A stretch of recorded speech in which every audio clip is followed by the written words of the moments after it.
Well, this weekend we are springing forward for daylight saving time. Experts say losing that hour of sleep can do more than just make you groggy. So joining us now, we got Dr. Laura Herpel to explain why this time change can impact your mood, your heart, and even safety on the roads. Thank you so much for being here. Thank you so much for having me. Yeah, this is an important topic, of course, as we spring forward. You're saying that it's actually harder to do this, right? Oh, definitely. So, we change our clocks twice a year, Right. every year. And when we have to fall back, it's easier. We gain an hour of sleep. Extra sleep. But springing forward is definitely more difficult for many reasons. We have an internal clock. It's called our circadian rhythm. Yeah. And that circadian rhythm is very dependent on light and dark exposure to regulate our clock, because our clock's a little longer than 24 hours. So we need that light exposure in the morning to reset us on every day.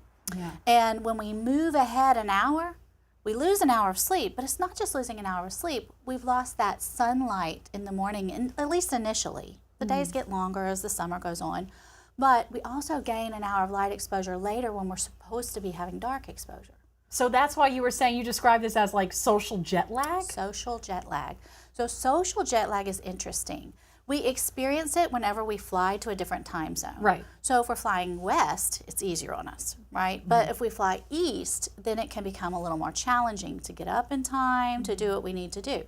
So while it may be a little inconvenient for some people to have this phase advanced or moving ahead an hour, imagine where the whole country is on this Everybody. 1 hour time zone change. So different people handle that differently. There's also one thing that you said, data showing increase in car accidents and also health issues during this time. So what are we seeing? Is there anybody who's more at risk during this time over others? Yeah, definitely.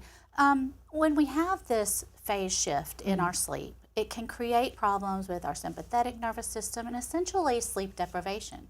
So we can lose up to 40 to 60 minutes of sleep the first night. Okay. And it gets better as time goes on because we start to synchronize a little bit. So it might take some people 3 to 7 days to synchronize, but other people it could take them several weeks.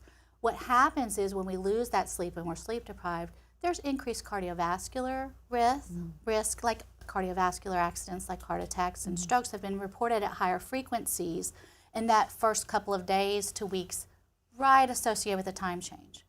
And 6% increase in fatal motor vehicle accidents have been reported that week after the daylight savings time shift.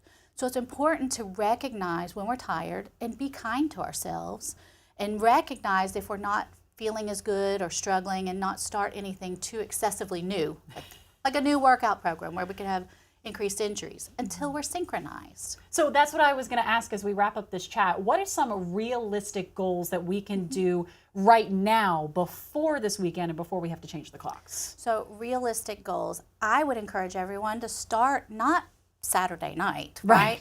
Start now and try to advance your sleep by about 15 minutes a night. If we can do that over the next 3 or 4 days, by the time Saturday and Sunday roll around, then we should be fairly good for work on Monday, for those of us who have a normal week schedule.